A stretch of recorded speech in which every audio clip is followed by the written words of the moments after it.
Aku hidup dengan mimpi-mimpiku, dan biarkan keyakinanku menuntunku pada kebenaran.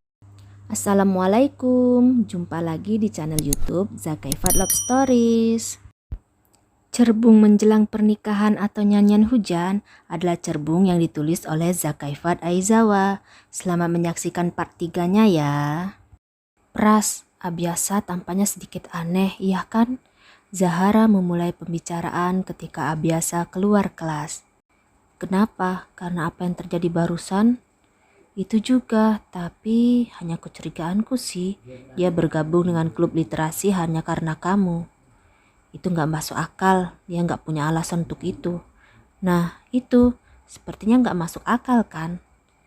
Lebih masuk akal jika karenamu, bukankah kalian saling suka dan dia cemburu karena kamu sering bersamaku? Pras sengaja mengatakan itu, berusaha mencari tahu perasaan Zahara saat ini terhadap lelaki yang ia sukai saat kelas 11. Apaan? Tentu saja hal itu gak benar, itu sudah lama. Dia, lelaki dingin itu, menyukaiku. Kurasa gak benar. Zahara sedikit cemberut. Mereka pun terdiam dengan pikiran masing-masing dan melanjutkan bersih-bersih kelas. Terlihat Abiasa sedang mencari sesuatu di ruangan yang penuh dengan buku-buku yang berjajar rapi di rak. Ditelusurinya satu persatu deretan buku-buku yang berukuran besar dan tebal di rak yang bertuliskan arsip angkatan. Hingga ia menemukan apa yang ia cari, lalu membukanya lembar demi lembar. Sampailah ia pada halaman penuh foto. Dipandanginya lama pas foto yang dibawanya bertuliskan Ayudia Elvina. Kemudian ia buka halaman selanjutnya. Tampak ia memandang pas foto murid laki-laki. Lantas ia merogoh saku celana yang dikenakan, mengeluarkan foto yang tidak utuh lagi. Foto yang menggambarkan seorang pria dan perempuan dewasa yang sedang bersama. Tampak bekas bakaran di pinggiran foto sebelah kiri atas, dan bagian kanan foto terbakar seluruhnya hingga menyisakan 2/3 bagian yang masih jelas. Abiasa menyandingkan foto itu dengan pas foto laki-laki yang bernama Adam Kosasi. Laki-laki dalam pas foto itu mirip dengan lelaki dewasa dalam foto yang terbakar. Dari celah pintu yang terbuka, terlihat seorang lelaki parubaya berkacamata sedang menjelaskan pelajaran di depan mahasiswa dalam sebuah kelas. Ia sedang menerangkan sesuatu yang telah ditulisnya di papan tulis. Seseorang masuk tanpa bersuara melalui pintu yang terbuka, lalu duduk di bagian paling belakang, di kursi dekat pintu, sendirian. Ia ikut menyimak pelajaran yang sedang lelaki parubaya itu berikan. Baiklah, bisa ku jelaskan pada kalian sekali lagi? Bisa ku hapus ini sekarang? Profesor Adam, protes para mahasiswa saat lelaki tua itu akan menghapus tulisan di papan tulis. Ia menghentikan aksinya. Tunggu, mengapa dihapus, Prof? Lanjut para mahasiswa saat beliau benar-benar menghapusnya. Tindakannya mendapat gumaman ramai di kelas. Saya ingin Anda menyimpannya dalam kepala.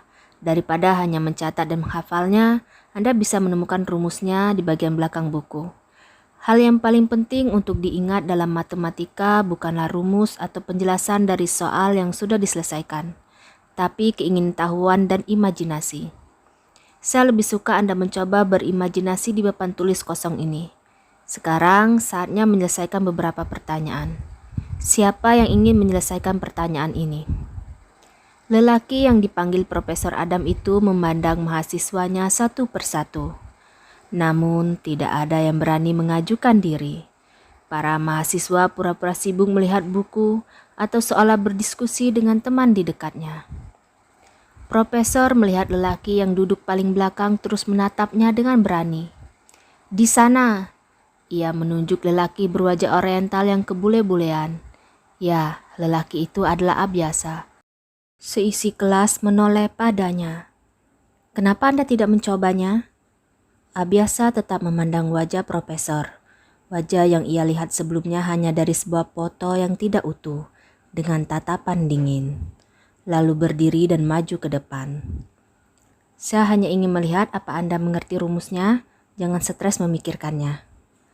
Abiasa memandang soal-soal di papan tulis, kemudian mengambil spidol dan mulai menulis di papan tulis dengan lancarnya. Profesor mengernyitkan dahi dan terus memperhatikan dengan saksama. Beberapa mahasiswa berbisik-bisik. Profesor mengangguk-angguk pelan melihat Abiasa yang terus menulis jawaban tanpa kendala. Para mahasiswa berdecak kagum. Profesor membuka kacamata. Pupil matanya membesar, lalu mengernyitkan kening, lantas memasang kacamatanya kembali. "Saya tidak pernah melihat rumus ini," ucap profesor setelah Abiasa menyelesaikan jawabannya. "Boleh saya bertanya siapa yang menemukan rumus ini?" "Apakah penting untuk mengetahui siapa penemu rumusnya?" Abiasa menjawab sambil menatap profesor dengan tatapan yang persis sama saat ia melihat Prasetyo. "Tidak begitu, tapi aku menyelesaikannya dengan caraku." Profesor mendesah, lalu tersenyum. Tidak sengaja ia melihat sebuah lambang pada baju Abiasa yang tadi tertutup jaket dengan tatapan heran. Apa kau murid SMA?" Abiasa hanya diam. Kelas menjadi ramai dengan bisik-bisik para mahasiswa. Profesor tersenyum, lalu sedikit tertawa. "Ya, jika melihat seorang murid SMA bisa menyelesaikan ini, cukup mengejutkan." Ia melihat ke papan tulis, lalu melihat ke arah Abiasa lagi. "Apa yang murid SMA lakukan di kelas saya?" Abiasa menatap tajam profesor. Ada kemarahan dalam sorot matanya. "Karena keingintahuan dan imajinasiku," jawab Abiasa. Lelaki tua berkacamata itu hanya memandangnya. Wajahnya nampak berpikir. Kelas bubar dan mahasiswa keluar satu persatu, termasuk Abiasa. "Siswa!" teriak profesor saat di pangkal pintu, lantas menyusul Abiasa. "Siswa!" panggilnya lagi. Abiasa menghentikan langkahnya dan berbalik. "Apa kau di sini untuk bertemu dengan saya?" Abiasa hanya diam. "Apa kau di sini untuk ujian masuk khusus ke universitas sini?" "Seperti yang tadi ku bilang." Abiasa berhenti sejenak. "Aku di sini untuk mencari seseorang, karena keingintahuanku." Diucapkannya kata-kata itu dengan penekanan, sambil menatap lurus lelaki berwajah teduh di hadapannya. "Kalau begitu, ayah!" Sebuah suara lelaki memanggilnya dari kejauhan, menghentikan kalimat yang akan diucapkan profesor. Abiasa dan profesor menoleh ke asal suara. Abiasa langsung meninggalkan profesor, berjalan ke arah berlawanan, saat melihat siapa yang datang. "Pras, apa yang kau lakukan di sini?" Prasetyo beralih lari kecil mendekati profesor. "Aku nggak perlu tinggal di sekolah sampai sore, jadi kupikir akan pulang bersama ayah." Profesor Adam merasa senang didatangi putranya. "Apa ayah punya janji?" "Tidak." Profesor menoleh ke arah Abiasa tadi berdiri. Lelaki parubaya itu berniat memperkenalkan lelaki seusia anaknya yang baru saja menemuinya. Tetapi ia tidak berada lagi di sana. Profesor melihat ke sekeliling hingga ke ujung lorong kelas. Namun tidak ia dapati sosok lelaki cerdas yang baru saja menyelesaikan tugas sulit yang ia buat. Abiasa tidak langsung pulang ke rumah.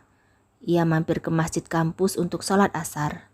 Dalam sholatnya ia memohon ampun pada Allah karena tidak bisa mengendalikan rasa iri dan kebencian pada Prasetyo. Ketika Abiasa sampai di rumah, Pak tua yang sedang bersih-bersih di halaman rumahnya mengatakan bahwa ibunya telah datang. Bu Alyudia baru saja sampai dari Jakarta. Abiasa tersenyum dan mengucapkan terima kasih pada Pak tua itu. Saat masuk ke dalam rumah, Abiasa langsung menuju ruang makan. Dilihatnya seorang wanita tengah duduk dengan makanan yang terhidang di meja. Wanita yang wajahnya mirip dengan foto tak utuh yang selalu Abiasa bawa. Abiasa lantas duduk di hadapan wanita itu. Wanita berapun ikal sepunggung dengan dres selutut berwarna krem. Tetap terlihat cantik meski di usia yang tidak muda lagi. Dengan wajah tersenyum, Abiasa bertanya mengapa ibunya tiba-tiba datang. Padahal setahu Abiasa ibunya itu akan mengadakan workshop kepenulisan di Korea dan beberapa negara lainnya. Ibunya beralasan sekadar mampir sebelum workshop dimulai. Sekalian ingin tahu kabar putranya. "Apa kau senang dengan keputusanmu pindah ke sini?" Abiasa tidak menjawab. Ia terus saja makan. Karena kesibukan ibunya sebagai novelis terkenal yang mendunia, apalagi sejak Abiasa pindah sendirian ke Cibubur selama setahun belakangan, mereka jarang berkomunikasi. Bahkan saat ibu dan anak itu sama-sama tinggal di Jakarta, Abiasa sering ditinggal. Kau anak yang aneh. Bahkan saat kau bisa pergi ke Amrik untuk sekolah, alasanmu untuk masuk ke sekolah itu tak bisa ibu mengerti. Kenapa enggak? Itu alma mater ibu kan? Tempat di mana ibu punya semua kenangan tentang ayahku. Ibu Abiasa mengurungkan suapannya dan melepaskan sendok ke piring. Abiasa selalu bersikap tidak menyenangkan jika membahas tentang ayahnya. Sosok laki-laki yang tidak pernah ia lihat dan ia rasakan kasih sayangnya, bahkan sejak lahir. Siapa yang kau maksud dengan ayahmu? Tepat sekali, siapa ayahku ibu? Wanita itu terdiam sebelum menjawab. Kau tidak punya ayah, dia sudah lama mati.